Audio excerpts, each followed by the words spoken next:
코리아 빅시아 박근호 이사와 함께 시작하도록 하겠습니다. 이사님 어서 오십시오. 전날 어제 우리 이슈 한번 쭉 정리를 해보죠.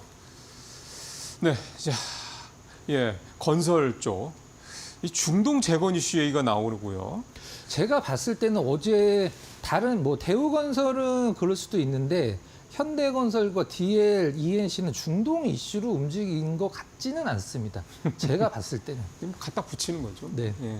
근데 어쨌든 건설주가 제 기억으로는 작년 12월이었나요? 현대건설이 빅베스 네. 그 발표하고 난 다음부터 현대건설이 엄청나게 뛰었고 그 이후로 이제 건설주들이 움직이는 모습이 나타나는데 오늘 어쨌든 어제 좀 좋았고요.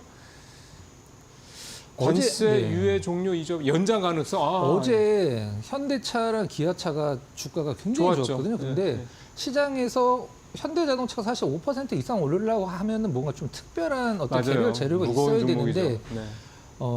이거 외에는 사실 어제 그 우리나라 완성차 업체 현대, 기아 움직인 거가 이거 외에는 사실 설명이 되는 부분이 없었거든요. 그 어떤 개별 이슈도 없었었는데 이것 때문에 자동차 관련주들도 어제 좀 오른 듯한 느낌입니다. 사실 자동차주 좀 발목 잡고 있는 게 관세 리스크인데 네. 이게 만약에 완화되거나 해소된다고 하면 사실 주가가 그동안 눌려있던 게 올라갈 가능성이 있는데 사실은 그 사이에도요. 현대자동차 보면 주가가 꾸물꾸물 올라와서 20만 원 넘었습니다. 그러니까 18만 원대까지 떨어졌던 주가가 사실은 뭐 크지는 않습니다. 좀 올라온 상태이긴 합니다. 그다음에 해수부 지금 이재명 대통령이 연내 부산으로 내려가라 얘기를 하는데 몇 년 걸린다는 등 그런 소리 했다가 또 한 방 혼나기도 했다는 얘기도 나오기도 하고요. 네. 주식시장에서는 해수부가 이제 부산으로 내려가서 북극 항로 얘기 나올 때 해운주들이 어떻게 움직이느냐가 이제 관건인데 이제 HMN 같은 경우는 사실 정부에서 이렇게 내려가라 그 여의도에 이제 본사가 있긴 맞아요. 한데 내려가라 마라 이걸 했을 때 가능한지는 모르겠습니다만 인력들이 좀 약간 이탈이 좀 많을 것이다라는 우려감이 좀 있는 그런 상황입니다. 예. 그렇죠. 민간 기업까지 내려가라고 정부가 한다고 해서 가겠습니까? 자기들이 필요하면 얘기 안 해도 가는 거니까 이제 네. 그런 식으로 방식을 만들겠죠. 예. 그다음에 금융사 스테이블코인 상표권 전쟁. 네.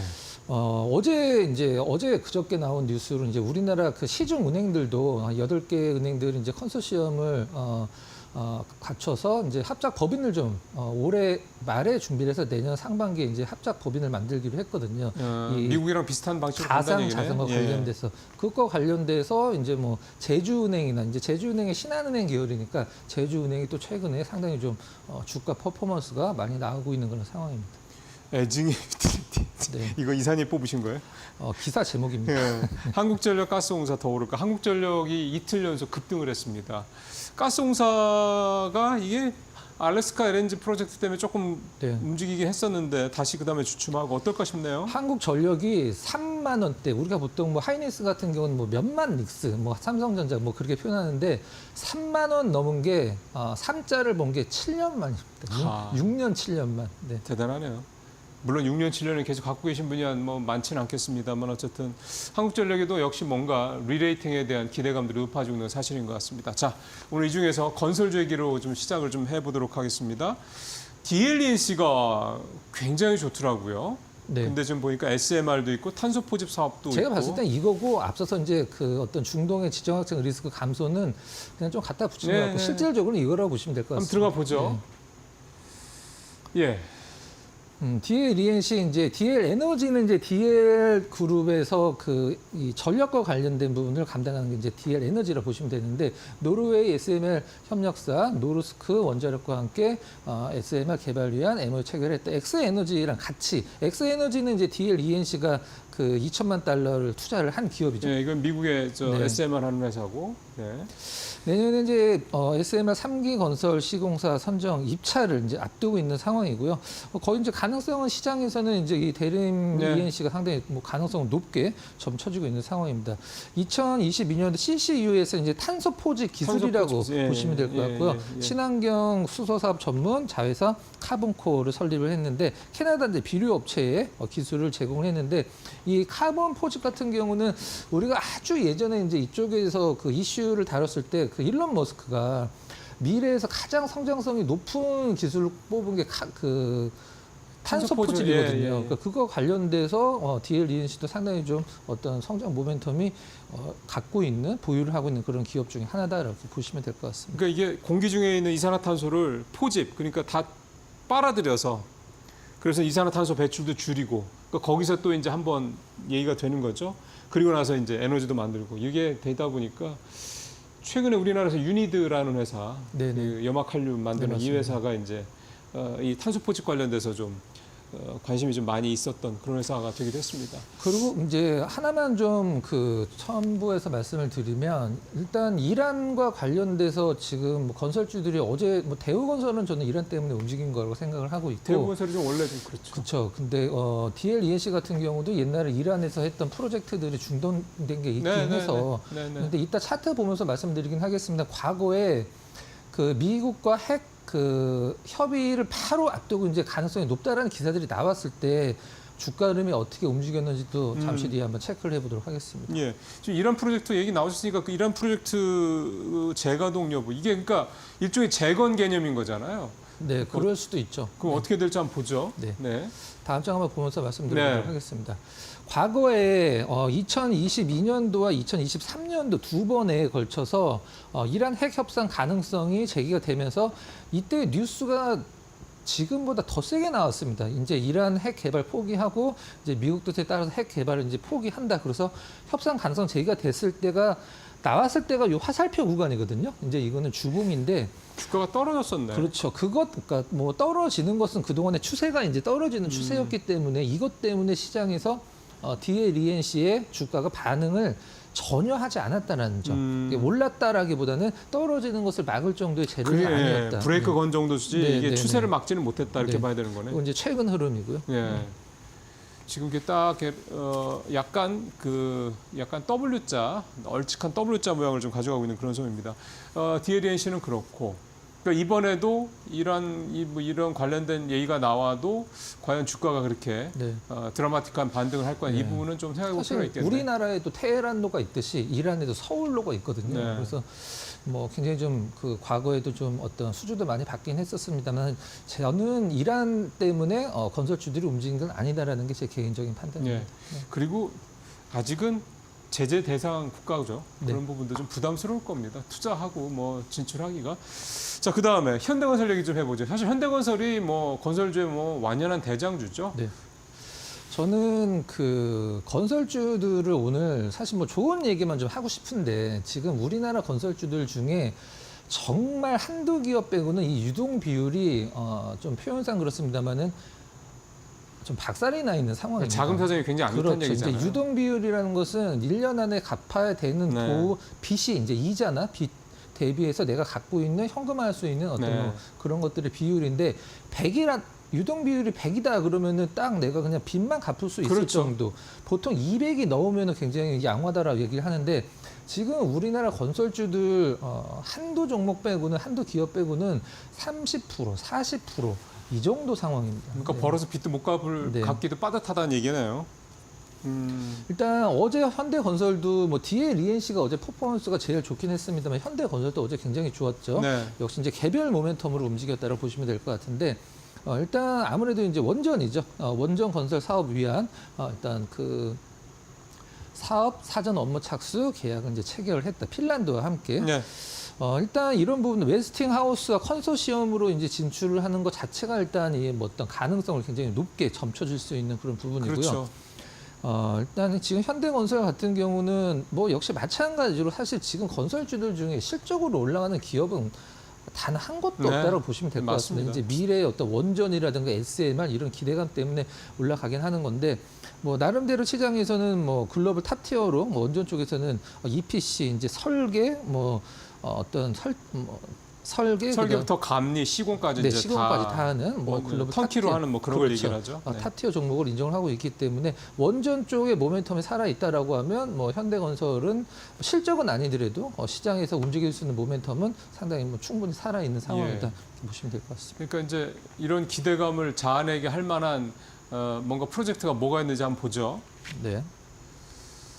그동안에 자. 현대건설이 만들었던 원전을 한번 좀 나열을 좀 해봤는데요. 기본적으로는 뭐 현대건설은 가장 좀 자랑스럽게 생각하는 게 이 아랍에미레이트 바라카죠. 이제 바라카 이게 이제 가장 상징적인 왜냐하면 부분이고. 온타임으로 그렇죠. 가동을 들어갔으니까. 원전 하나 짓는데 보통 평균 15년이거든요. 보통 평균 15년. 오래 걸리면 10년 정도 아니었어요? 네, 10년에서 15년 정도. 많이 네, 걸리네. 하나 짓는데 그래서 굉장히 좀 기술 노하우도 필요하기 때문에 일단 우리나라에서 지어져 있는 원전 같은 경우는 뭐 당연히 현대건설이 전부 다 지었고요. 그다음에 이 바라카 원전 같은 경우는 이제 상징성이 굉장히 높은 원전이라고 생각하시면 될 것 같습니다. 그러면은 삼성물산이나 DLEC 같은 경우 원전을 지어본 경험이 있는 회사들이에요? 지금 우리나라에서 이제 그 SMR에 가장 많은 공을 들이는 거는 삼성물산, 그다음에 DLEC 이렇게 보시면 될 것 같아요. 근데 얘네들이 원전을 지어본 경험들이 현대건설만큼은 아니더라도 네, 그렇죠. 있습니까? 원전 쪽은 모르겠고요. 저는 SMR 쪽은 지금 현재 돌아가는 SMR 있잖아요. 그게 지금 유럽에 한 군데, 그다음에 중국에 한 군데밖에 없는 걸로 알고 있거든요. 실질적으로 지어져 있는. 그래서 SMR을 지어본 건설사들은 없습니다. 실질적으로 거의 없죠. 네. 네. 근데 어쨌든 이게 이런 대형 원전 이 SMR하고 좀 차이가 많이 있기 때문에요. 사실 SMR을 접은 데는 거의 없는 거니까 다 마찬가지죠. 원전은 나라에서 짓는다라고 하면 SMR은 기업이 주로 하는 거니까. 짓기 때문에 이제 뭐 나름대로 큰 시장이라고 보시면 될 것 같습니다. 하나만 더 살펴볼게요. 중동 쪽 얘기를 좀 아예 한번 살펴봤으면 좋겠는데 뭔가 좀 바람이 좀 불까요? 수주 비중이 늘어나네요. 일단 이 숫자는 그 우리나라 주요 건설사들 매출 비중 중에 중동 쪽 매출 비중이라고 보시면 이거 될 것 매출로 보는 같아요. 거구나. 그렇죠. 이제 49.8%. 작년 기준으로 만약에 1조 원 매출이 나왔다라고 5천억이 중동에서 나왔다라는 그러게. 얘기인데 올해는 사실 확 줄어드네. 확 줄어들었습니다. 이제 유가도 사실 예전 같지 맞아요. 않고 유가가 높아야지만 높아야지, 중동 쪽에서 이제 그 수주가 좀 많이 나오고 있는 상황인데 저는 사실 이 건설업을 보면서 상당히 안타까웠던 얘기 중에 하나가 지금 네옴시티 같은 경우도 사우디아라비아. 500m짜리 건물을 170km로 짓는다. 사실 시장에서 그거를 믿는 사람은 몇 명 안 될 거라고 생각을 합니다. 하지만 그거 이제 붐이 일었는데 우리나라 건설사들이 사실 중동에 진출을 해서 소위 좀 물렸다라고 하는 프로젝트들이 하나 두 개가 거의 다라고 할 정도로 돈이 안 남습니다. 매출은 일으킬 수 있지만 중동 쪽에 진출을 해서 우리나라 건설사들이 돈을 버는 게 거의 손에 꼽을 정도로 거의 없다라고 봐도 무방할 정도로 실제 그렇죠. 네. 사례도 한번 있을 텐데 한번 좀 보시죠. 종합적으로 좀 말씀을 네. 드려보도록 하겠습니다. 네. 이 성신양해 같은 경우는 네옴시티 공장 가동을 아예 지금 중단을 시켜버렸어요. 이 얘기 나오더라고요. 네. 네. 여러분들 그 구글 어스로 그 사우디 나라에서 이제 네옴시티 짓는 쪽을 이제 구글 어스로 확대해서 보면 지금 도로밖에 없습니다. 도로. 아무것도 없어요. 도로밖에 없습니다. 지금 그리고 가장 중요한 건 유가가 이제 하락을 하니까 맞습니다. 중동 수주액이 이제 급감을 하고 있는 상황이고요. 지금 중국 건설사가 이제 그 중동 쪽에서 프로젝트의 한 26% 이상을 지금 차지를 해 가고 있는 상황이거든요. 이거는 뭐 26%가 중요한 게 아니라 굉장히 좀 싸게, 그렇죠. 굉장히 싸게 이거 수주를 우리는 어차피 경쟁력이 안 돼요. 네, 싸게 수주를 하기 때문에 이 부분이 상당히 좀 지금 모든 업종에서 지금 중국과 경쟁을 해야 되는 상황이라 이제 가격 경쟁에서 밀리고 있는 상황이고요. 이건 마지막 얘기는 뭐예요? 이건 이제 무슨 중동에서 이제 파산이 불가능하다는 얘기가 무엇이냐면 중동은 지사로 그 수주를 할 수가 없습니다. 거기 자체적으로 이제 법인을 설립을 해야 돼요. 근데 만약에 A라는 기업이 중동 쪽에서 프로젝트를 진행을 했는데 이게 자꾸 설계가 변경되고 여러 가지 문제가 있어서 엄청나게 적자를 봤어요. 그럼 이제 파산을 해버려야 되는데 파산을 안 시켜줍니다. 중동이. 그리고 만약에 엄청난 적자를 봤는데도 중동 쪽에서는 법인세를 부과를 해요. 적자인데 왜 법인세를 내라고 하는 거냐. 니네 돈 남은 거 다 알고 있다. 돈 뒤로 빼돌렸잖아. 어떻게 적자가 날 수 있냐. 그래서 엄청난 적자인데도 대부분의 진출한 한국 기업들이 파산을 할 수 있는 법을 만들었는데 단 기업도 파산을 한 적이 없습니다. 너무 오래 걸리고 그래서 중동 쪽에다 법인세 내면 우리나라에서도 법인세 우리나라에도 법인세 내야지. 이중과세는. 그렇죠. 해서 지금 이게 상당히 문제가 되는 부분이 바로 이 중동에서는 아무리 적자가 나고 회사를 접으려고 하더라도 파산 자체가 불가능하기 때문에 계속적으로 이제 유지를 해줘야 되거든요. 네. 뭐 세금은 계속 나가고 그래서 이 부분이 지금 우리나라 건설사들이 중동 쪽에서 가장 힘들어하는 부분입니다. 사실은 아랍에미리트 바라카도 돈 별로 못 벌었잖아요. 네. 예. 지금 한전하고 한수원하고 이 모회사하고 계열사인데도 지금 뭐 1조 단위의 법적 분쟁까지 벌어지는 상황이니까 참 쉽지 않다라는 겁니다. 그만큼 이슬람 사람들 돈 빼오기가. 네. 자, 첫 번째 이슈 됐고요. 두 번째 이슈로 좀 가보죠. 두 번째 이슈로 오늘 살펴봐야 될 거는 한국전력인데 네.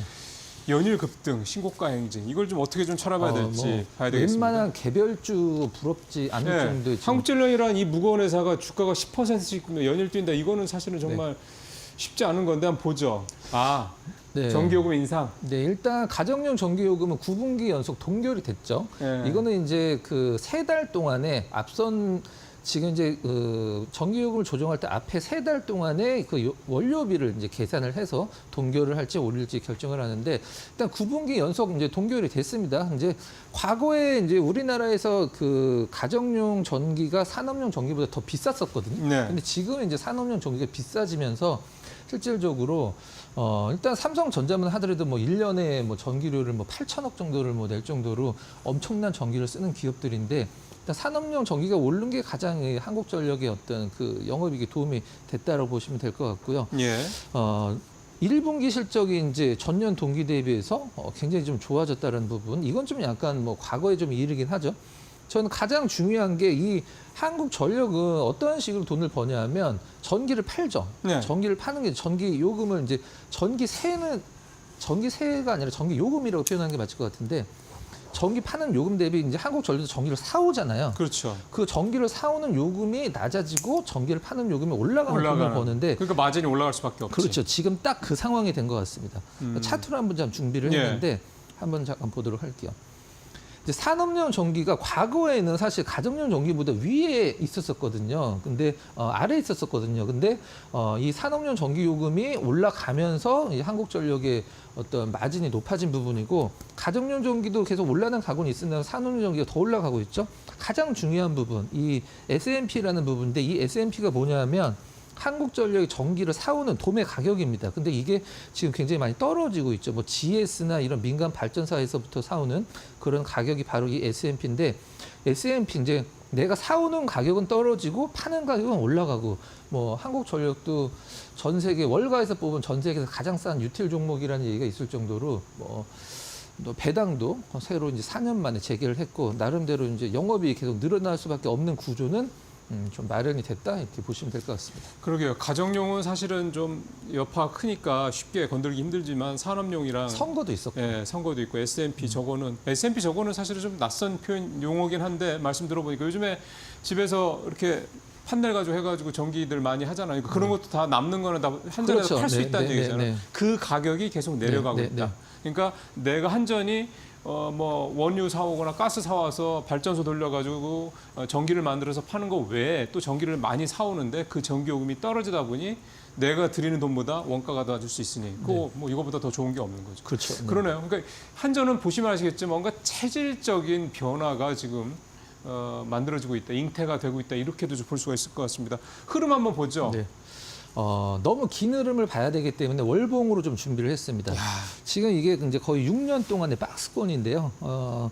그동안 이제 한전은 2만 원이다라는 어떤 시장에서 그런 인식이 좀 팽배했었었는데 정말 6년 만에 이제 앞에 3자를 보고 이제 과거에는 사실 뭐 6만 원대도 갔었던 주식이긴 한데 엄밀히 얘기를 해서 20년 전 가격과 지금 똑같은 가격이라고 봐도 무방할 정도로 안 오르고 있는데 네. 뭐 최근에 이제 뭐 어떤 우호적인 영업 환경이 좀 마련이 되면서 한전도 뭐 지금 이제 한전의 어떤 주가 특성상 이렇게 계속 올라가기 힘들겠죠. 올라가더라도 좀 약간 조정과 상승을 좀 네. 반복하는 흐름 예상을 좀 할 수 있다 이렇게 말씀드리도록 하겠습니다. 네. 근데 적자가 너무 많지 않아요? 누적 적자가 너무 많죠. 네. 물론 공기업이니까 뭐 네. 망하게 놔두지는 않을 텐데 민영화 시킬 리도 없고 새 정부에서 그 누적 적자 부분은 주가에는 부담은 별로 안 되는 모양이네요 이제.